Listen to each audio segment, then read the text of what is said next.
Hi friends, David here from Above AVL, and in this video, we're going to take from scratch some brand new cameras and a controller in the box, all PTZ cameras, and show you how easy it can be to set this stuff up, especially if you buy decent stuff. Okay, so we're looking today here, we've got some BZB Gear stuff.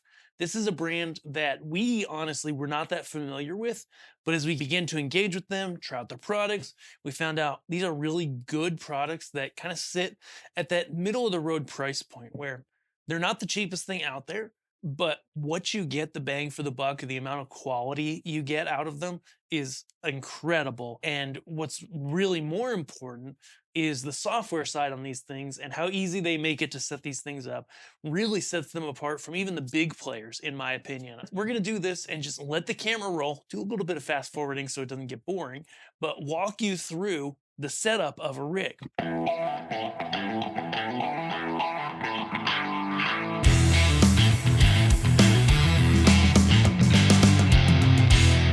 Okay, so first things first, I've got here, this is going to be a controller, which honestly, we may not even get into it for a minute. The beautiful thing about this as we get into this is that everything today has power cords, but we get to leave them all in the box because everything here is power over Ethernet. Okay, so we've simply got here on our table a PoE switch, okay? And we've got that home running right now to the PC so we can do some configuration stuff, okay? Later, it'll go on our network here in our office. But honestly, if you're just doing a small closed network with a controller and a few cameras, you can literally just do it with a simple unmanaged switch like this and just let it be plugged in and everything will work and it'll be great. Okay, so this is their BG Commander Junior from BZB Gear. And so there's a whole bunch of stuff. Well, not a whole bunch of stuff. There are things in the box, and we are going to just ignore all those and put it away, which we love. That makes it easy. So nice and simple. Grab a network jumper, come out of our network switch into our device, and then bada bing, bada boom, it starts booting up nice and easy. I'm just gonna set that back here for a second. Looks really nice. See, they've got some cameras built into here. So what they've done actually, because this, for me, a lot of these products, some of these we used in a previous video, others are completely out of the box. We've got one of their pack shots here, Packshot C10X, which is like this little, it's a really inexpensive box camera, as they call it, just a standalone camera. And I'm just gonna zoom in the snot out of it and see how it looks. Yeah, it's working. It's working. I love it. Love it. Push it to the end of its zoom range here, and we'll have it on screen for you. So essentially, oh, and I have it in. It's a little dark because I have it in manual exposure, and I'm just not going to mess with that right now. But anywho, so on the screen, they've actually preloaded on their software the 5 cameras to 192.168.005.163 through 167. So if you literally set up your cameras to those IP addresses, out of the box, you plug in, have 5 cameras, be rocking and rolling. But let's see what we've got. So that means that menu-wise, really quick, I'm going to pop in here. It looks like for a standalone show, we may have to pull up the manual. So yes, we will pull up the manual in a minute when we need it. Until then, let's get into cameras. So I've got here 2 of their UPTZs and 1 of their Adamo Juniors because, like a lot of people here, we're on a budget. Like, we don't just have oodles of money rolling out the window. What we're going to do here is unbox them. So I'm just going to adjust my zoom back on this Packshot camera, pop it into a preset. Okay. So first UPTZ, my plan for these here in our studio is the Adamo is going to go front. It has the AI auto tracking, which we've tested in a previous video, the Adamo Junior, and it rocks. The UPTZs then are going to be, one is going to be up here. It's this really great behind overhead type shot. The other one's going to go at my desk. So it's going to be my webcam. And then it's going to be like a side shot as well with the studio behind us. And so I'm really jazzed about this because previously we had stationary cameras. The intention was there. I was like, oh man, I could just move the camera every time I'm going to shoot, move it back for my webcam, set the angles and the zoom right every time. And that never happened. So having him as a PTZ where you just come in, press a button, get it to the right preset is gonna just be rocking. All right. Looking for the manual, turn me over. There's actually a manual right here. I am all in support of online only manuals because, especially as you update firmwares as a manufacturer and things like that, things get out of date on paper manuals, and then you have a bunch of out of date information out there. Also, the fact that somebody buys, especially with stage lighting, you buy 16 of a light and you get 16 paper manuals, you need 0 to 1 of them, right? And so it's just a huge waste, right? And I'm not even, I'm usually not like a super eco-conscious person. So we've got a USB 3-cord in there, we've got power happening, we've got RS-232, a terminal block, second half of the power brick. Awesome. And that's all we got. So these guys I am going to mount on tripod mounts. With PTZ cameras, if you can wall mount them, it's going to be a lot more secure, and as long as the wall isn't vibrating, a little bit less prone to vibration. That being said, this is a portable type studio situation here that we run, and so we are just going to go ahead and use them on tripod style mounts. So this is the camera. But first, all we're going to do is grab another network jumper. Boop, boop, boop. All right. And we're going to get this guy configured up. So we actually need the user manual because I want to see what the default IP address is on this. Their different ranges of cameras have different default IP addresses. This is a PoE port, right? Yeah. Oh, it's booting up. Lens cap, pull that off. Power switch. Power switch. Okay, so on these ones, power switch actually does kick on and off the PoE power, which is interesting. It's fine. Like, doesn't matter. Just something to be aware of.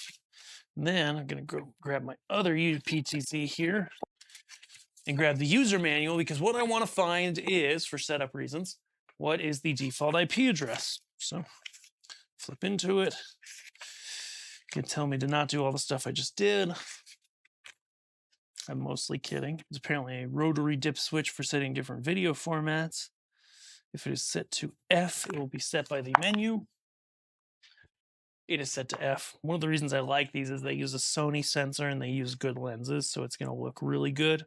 That's going to be one of the big differences you see between really cheap cameras and decent ones. These guys, I think, are just a really excellent bang for the buck. So you're walking through the remote control. So you could probably... Okay, so it doesn't look like you can set the IP address through the camera, like the menu, the clicker remote, but it is 192.168.5.163, which means that it is literally camera run 1 on this controller. Okay, so let's just walk through that. So in theory, if I start moving it, yep, so I now have control of this camera just by plugging it in. I'm going to make it the second cam, mostly because I want it to match up with what I'm doing on my multi-view. I've got these going into a Blackmagic A10 Mini ISO, Extreme ISO. So I am going to use these PTZ cameras on inputs 2, 4, and 5. So I will match that with my settings, which means I got to go set my computer's IP address to 192.168.005.1 I could do, and then I'll be able to access the configuration page at 163. So let's go do that. All right, I'm here over at the computer. In Windows, I will go to the control panel, properties on my Ethernet port that I'm plugged in with. You want to not be hooked up to a router. I'm just hooked straight out of the Ethernet port to the device itself. Since I have no router or anything, that'll be fine. That'll be fine. So then I can go.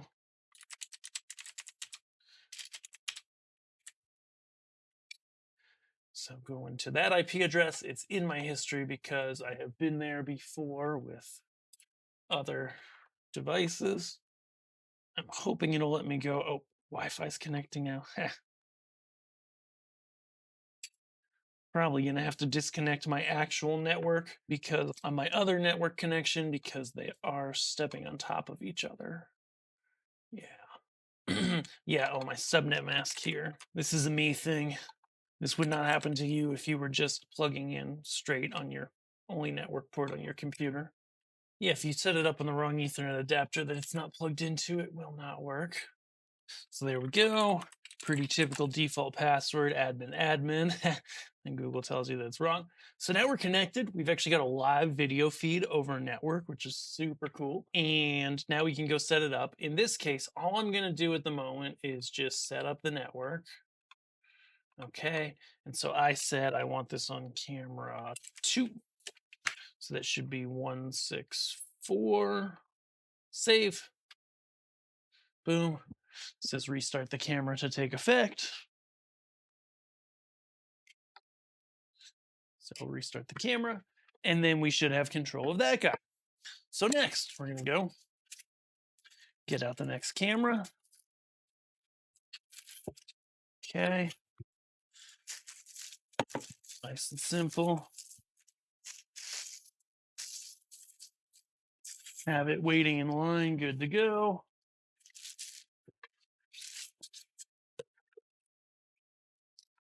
Okay. Now I'm going to move it on the controller. Yep, it's moving. It is at that IP address for camera 2. So go ahead and pull power, plug up this one.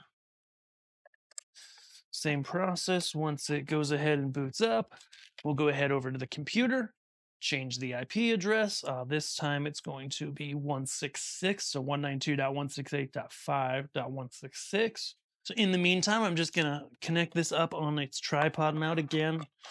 The actual PTZ wall mounts, which are an accessory, are a little more sturdy typically. Awesome possums. This guy's ready to go. Boom, same process. Log in, config, network. And I've never used this camera before, so I say 166. Hit save. It'll take action after a reboot, so we'll just unplug it. We will take off the lens cap. That's always a good idea. Boom. Ready to set up on our, oh, that one's going to be this one overhead over here. And then grab box number 3, the Adamo Jr. I think for kicks, I think this should just be set to that same IP address. Yep, 5.163. So that's beautiful. Nice and easy.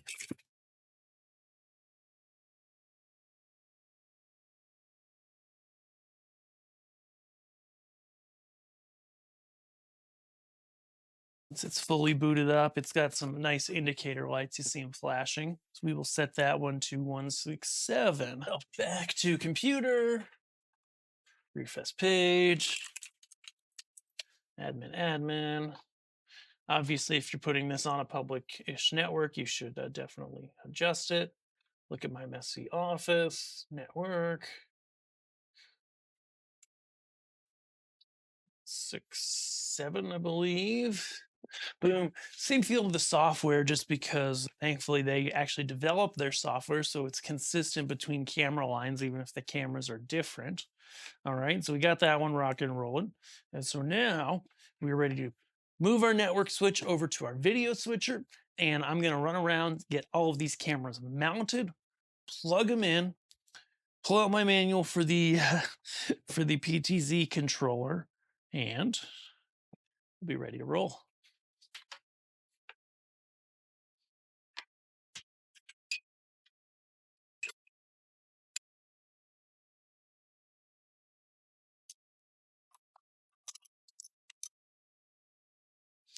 So camera 5 is up. It is tilted somewhat. Okay, let me actually adjust that on the tripod. Beautiful. It is obviously not dialed in at all, camera 5, but we can show it here because it's nice and wide right now. So the settings don't look good yet. It also shows you how important it is to honestly just get your camera settings right. Like I was looking at a church's rig recently where they were like, man, we just need an integrator to come in, change, like replace everything because we're not getting what we want out of our systems. And I looked at it and I told them, I said, hey guys, really, like maybe you do, maybe you don't, but honestly, adjusting your front light, getting the brightness consistent across your whole front light, then going ahead and white balancing your cameras and setting manual exposure. Lastly, having somebody go over your live stream mix and just spending the time to dial it in right would make your system look a ton better. And there was honestly a ton of opportunity to have their system look a lot better without actually buying any gear, which I find with camera systems, live streams happens a lot. Camera 4's up, it's just plugged in, and now it's ready to go. So we got 5, which we brought in. We got 4, obviously, have not set settings, have not white balanced or anything like that. And then just got to run HDMI. I got to run a fresh network cable off the switch to that last camera, camera 2, and then we'll be in business. It is worth noting something I did beforehand, kind of, is if you're powering things over PoE, if you haven't done like a full camera system like this before, always, always, always go ahead and figure out how much each camera takes. It's in the manual, it's in the specs. And can your PoE switch provide that? Because if you've got some more basic switches or a smaller switch, it may not be able to carry all your cameras. And I found actually this when I was first reviewing the Adamo Junior camera 5 right now, it was crashing on me in AI autofocus, and it ended up being a power issue with my switch. So, good to know, important. All right, so now we're here. We've got our camera set up. Camera 2 is booting. The rest are booted. And now we can start to have some fun with these guys and show you really how quick, how easy it can be to set up a pretty rockin' little PTZ system. Controllers like this, I haven't even pulled up the manual, but in general, you just go ahead and you move it. Okay. Movement is set to, oh, here it is, PTZ speeds. We got a knob for that. There we go. So first we're gonna move it. This one may take some fine tuning because it's coming at a funky angle. Think what I really need to do is level it because it's not level right now. And so we're just gonna deal with the funkiness, but we can go in here. Let's see, we can move it, we can zoom it, get it dialing into that place where it's really rocking. And then we're gonna look at exposure. Cool, popped it out of auto exposure. 2 things I'm watching when I'm adjusting shutter speed and iris is 1, I'm gonna take my iris all the way down to make the LED wall look as good as it can. And then shutter speed, we wanna look at just making sure we're being friendly with the LED wall. And so right now, that's a pretty decent quick. Looks like I'm at 1/60th and f1.8. Let me check my camera 1 really quick and see where that's set because they should be set the same. Yeah, I'm at 1/30th. And so it's okay to be at 1/30th on one camera and 1/60th on another because I don't think this goes any lower. So that works. Headroom, adjust. Again, got to fix the wonkiness, but pretty rocking. So presets are going to store things in these type of controllers. So I'm just going to hold down preset 1. It gives me an indicator on the screen. Then just to verify, move it, hit the button, boom, we're back. Some things that I don't think are accessible here are, there were things like the movement speed. No, that's not a button, but there are some other settings that may be useful. Actually, white balance. We're in auto right now. So we're going to go ahead and hit white balance mode. We are at 6000K here in the studio. We should be. Hold on, it's saying variable. Should be 6000K. Yeah, we're getting there. I don't know why it was looking whacked out first time. Cool. Again, resave my preset. I think everything saves as the presets on here. So now we're rolling there. So now camera 4. Gonna go ahead. These do have auto orientation as well. So like it originally came on, it's upside down hanging, but it originally came on and then adjusted. Get that guy happening here. Exposure. Actually already set. White balance. It looks like actually everything kind of pulls up the setting you last had, and if you jiggle each setting, then it gets you actually modifying. That looks really darn good. Obviously, I can't see the screen unless I went this way. I could work with the gain on that depending on what I was trying to highlight. Looking good. All right, camera 5. Back to it, and a little bit of, so there should be a hotkey to turn on and off auto tracking on this controller. Of course, I'll have to look at the manual for that, but for now, shutter speed, iris, gain. So we're still a little bright here, but we're going to go ahead and white balance it really quick. Woohoo! That's nice. There we found ourselves. Okay. Okay, 6000K. Back to exposure. Something ain't right. Maybe 1.8 is not going to roll. It's worth noting that any camera with the Visca protocol should be controllable by this. However, I did not set the camera type in the manual, and I wonder if that's part of what's going on here. We like manual exposure. Okay, there we go. I switched exposure types and then it dialed in. So here we're at 1/125th, maybe just a hint of gain after that. And that looks like it's getting us in the ballpark. Yeah. LED wall looks pretty good too. Of course, you could do focus. Should be in here somewhere. Overall, works really well. Okay, I hadn't gotten to the menu before. Now I'm getting in the menu. Looks like I can get into the camera menu, which I managed to get into, or the PTZ camera, the PTZ controller menu. Regardless, something is still not quite right. But regardless, you can probably see this is really handy. Like in just literally 34 minutes of recording, since I sat here, I started the video, I left some notes to my editor, I pulled out all of this gear, I plugged it in, I set it up, I mounted it, and got basic settings between, all of these cameras, right? In PTZ mode, looking pretty good. I got a little bit of work to do to improve how camera 5 works. I can see that here. But overall, we've got this dialed in pretty nice, looking pretty good in under 40 minutes. How nuts is that? And so that's why we're excited about these things. That's why PTZ cameras can be a lot of fun, because you can just go and continue to rinse and repeat what I just did, right?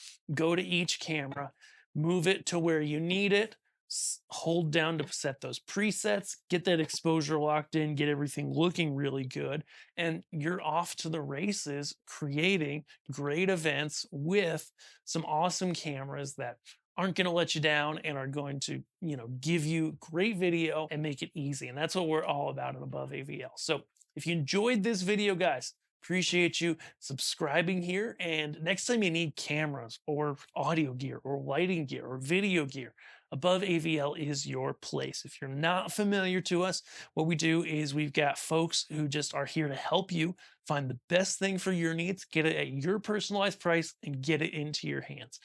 All of our people that work in the quote sales department, the gear department, they all have technician backgrounds. And so they're pretty bad salespeople, but they're ready to help you find exactly what you need.